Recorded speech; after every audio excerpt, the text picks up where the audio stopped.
ما ادري والله عاد انا ما عديتهم. تهقون تكفي ولا ما تكفي؟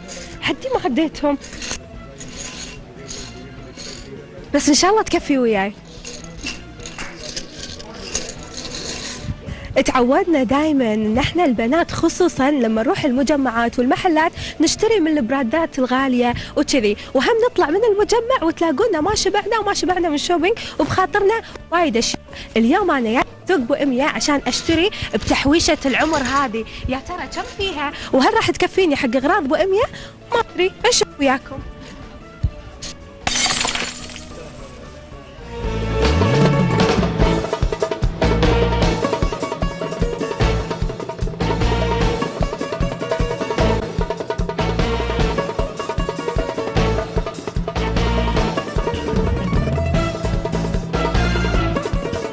ومن بعد ما كسرت حصلتي الحين خشوف كم فيها.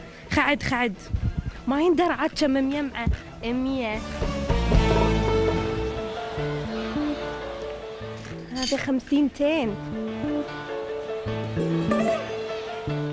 عندي ربع.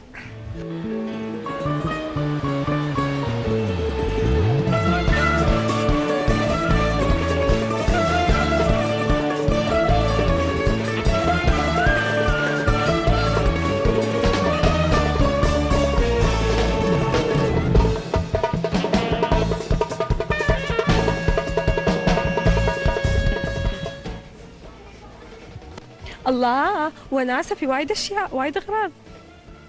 الله في هني شباصات شحالاتهم على علم ديرتنا الحبيبه الكويت، وايد حلوين حق خاصه قريب الاعياد الوطنيه وقريب العيد الوطني، راح ينفعوني وايد. احتمال البسها على الهواء، ايش رايكم؟ راح اخذها انها وايد حلوه. راح اخذ بعد هذه. الله وناسة في وايد شباصات ووايد اشياء تشوق. انا احب اللون الوردي، اللون الوردي شباصات شحالاتها بعد شنو. الله في هذه على شكل وردة فيونكة، هم راح اخذها. تلقون بسوق ابو اميه وايد اشياء متنوعة ووايد تشكيلات مختلفة من الشباصات واكسسوارات الشعر، وهم في اقلام. في قلم لفت نظري، الله في قلم على برد تشحلات على ايس كريم. حد يشوق شوف يكتب. اوكي بدام يكتب راح اخذ اللون الوردي. وحق الهوا نحتاج احنا وايد اقلام المذيعين، باخذ حق هاشم وباخذ حق عبد الرحمن.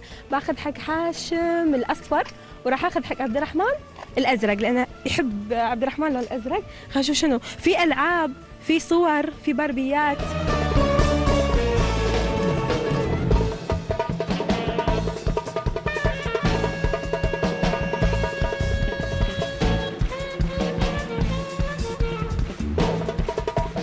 الحين توني حاسبت اغراضي، بس بشوف انا خردتي اللي جمعتها بحصالتي تبيض الوي ولا لا، تكفي ولا ما تكفي؟ كم طلع حسابك؟